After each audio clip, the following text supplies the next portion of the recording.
At this place in history, we're in Burlington with Executive Director of the Vermont Historical Society, Steve Perkins. So we're talking about the Fletcher Free Library. So I think most people know this as the city of Burlington's free library, but it's got a great history of philanthropy and architecture. And so we're going to go talk with Mary Danko, who's the director of the library, to get us started on that story. In 1873, mother-daughter duo Mary L. and Mary M. Fletcher gifted the city of Burlington $20,000 for the founding of the library. So this is called the Fletcher Free Library. Right. What does that free mean? Long time ago, libraries were often by subscription and you had to pay.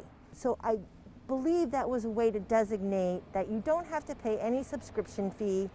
It's mostly funded by either taxpayer money or maybe philanthropy within the area, and you can come in and have access to any material for free. The library was initially located in the old City Hall, but outgrew that spot by 1901. The early 1900s, somebody appealed to Carnegie, who was building libraries at the time, to build one in Vermont, and the Fletcher Free Library was the first one to be built here. Having been built on the site of the Burlington Ravine, however, just 70 years later, the building sustained significant structural damage. After much debate and threat of demolition, the building was saved. Citizens got together and said, we want to save the library. So they started by putting it on historic registrations. So it started with a Burlington historic designation, then Vermont, and then all the way to a National Historic Reservation, which enabled them to get grants and other kind of money to help support it and get it back to where it needed to be.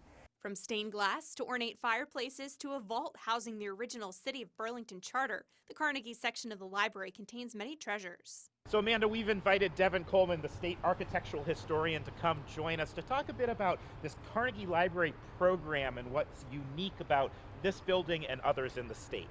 They're named for Andrew Carnegie, who was a famous 19th century industrialist, one of these titans of industry. His life story is one of rags to riches. He came to the United States as an immigrant, as a child from Scotland, worked his way up, became eventually the richest man in the country. He had this motto for life where he thought you should spend the first third of your life educating yourself, learning as much as you can. Spend the second third earning as much money as you could, and then the final third doing public good. He saw libraries as really essential to that first phase of learning and public education. In the late 19th century, he began funding libraries, the tally quickly growing to more than 1,600 across the United States and abroad. There are 4 in Vermont. We've got the Fletcher Free Library here in Burlington. There's one in Fairhaven, one in Morristown, and one in Rockingham, and then an academic library would be the 5th one at Norwich University. The libraries are all unique to the individual communities they serve.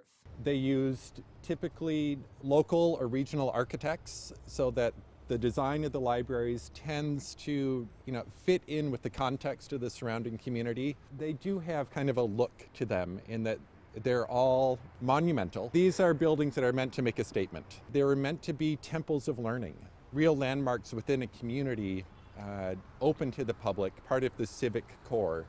And Fletcher Free Library is right here downtown where anyone can access it. At this place in history.